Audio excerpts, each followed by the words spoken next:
The FDA says 1 in 5 high schoolers used e-cigarettes in 2018.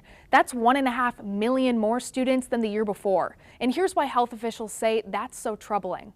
Since the teenage brain is still developing, using nicotine in adolescence is especially harmful. It can harm parts of the brain that control attention, learning, mood, and impulse control. And some health teachers say high schoolers just aren't grasping that.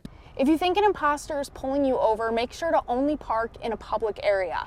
If it's dark or you're in the country, turn your hazards on and drive until you're in a well-lit area. Just remember to drive the speed limit. If you do stop, keep your doors locked and your windows only rolled down enough to talk. And also remember that a police officer will only ask you for your license and vehicle registration. This was a joint resolution agreed upon by both Johnson's attorney and the family of Deborah Johnson, citing one thing that should be considered is that Deborah said she had wanted to die at home, though not necessarily the way it happened.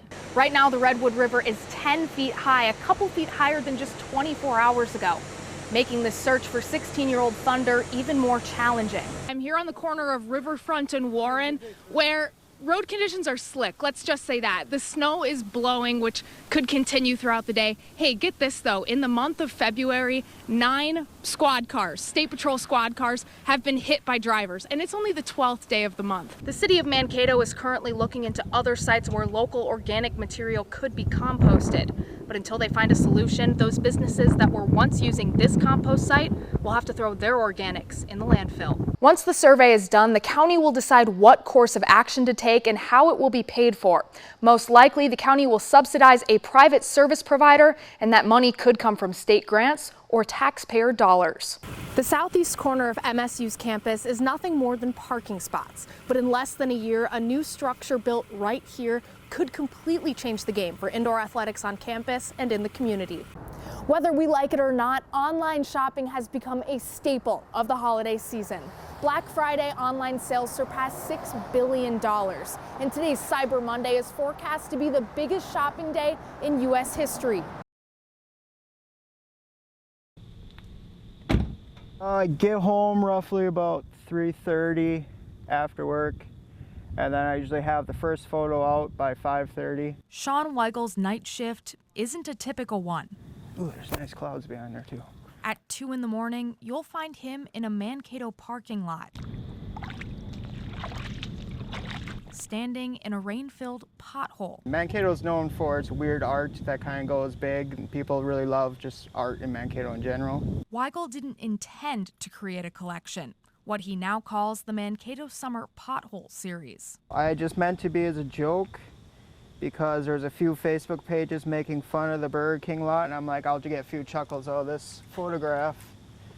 And it kind of went viral after that. So Weigel continues, 7 nights a week, a new parking lot each night, capturing Mankato's attention with each pothole he captures. And then the inbox started of different locations. Please shoot this, please shoot those. A lot of workers of businesses. He says he now receives about 15 pothole photo requests per day.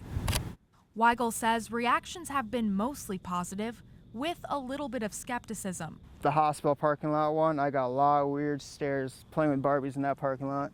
Though showcasing these concrete craters a headache for Minnesota drivers each summer, Weigel says it's all just for fun.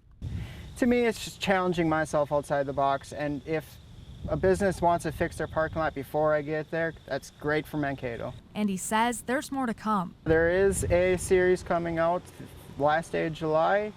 It's just Mankato based is all I'm saying right now. But until then, Weigel says he's got a few more parking lot night shifts. I think that'll be it. In Mankato, Lauren Andrego, KEYC News 12. My tumor was the size of a ping pong ball, and now I can barely feel it. Earlier this year, Jean Ann Hastings was diagnosed with invasive ductal carcinoma, stage 2 triple-negative breast cancer. Her treatment, chemotherapy. I used to call it dance therapy because I hate the word chemotherapy. And an infectious dose of optimism. Jean Ann is a definition of positive. Hastings credits that positivity to her friends and family who came from across the Midwest to sit by her side through months of chemo. and they were there to make me laugh through my transfusions and all of that, and I'm so thankful for them because they're a great group of family and friends. Now, the dance therapy is coming to an end, but the dancing is not. When you find out you have cancer, you kind of reflect on your bucket list. I've always wanted to be a part of a flash mob, and they kind of went out 10 years ago, and so I told my kids I want to create my own. So with her support group, who she named her Breasty Besties, Hastings danced her way out of chemotherapy.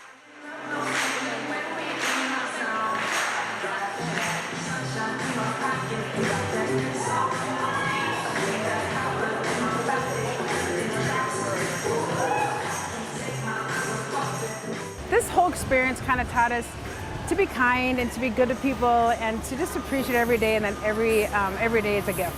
It was just a thrill to be a part of it, and we're so blessed that she's done so well. And Hastings' advice for anyone beginning their own cancer journey: find your community. And you're not alone. You're not alone. Somebody will be there for you. Don't be afraid to reach out and ask for help. In Rochester, Lauren Andrego, KEYC News 12.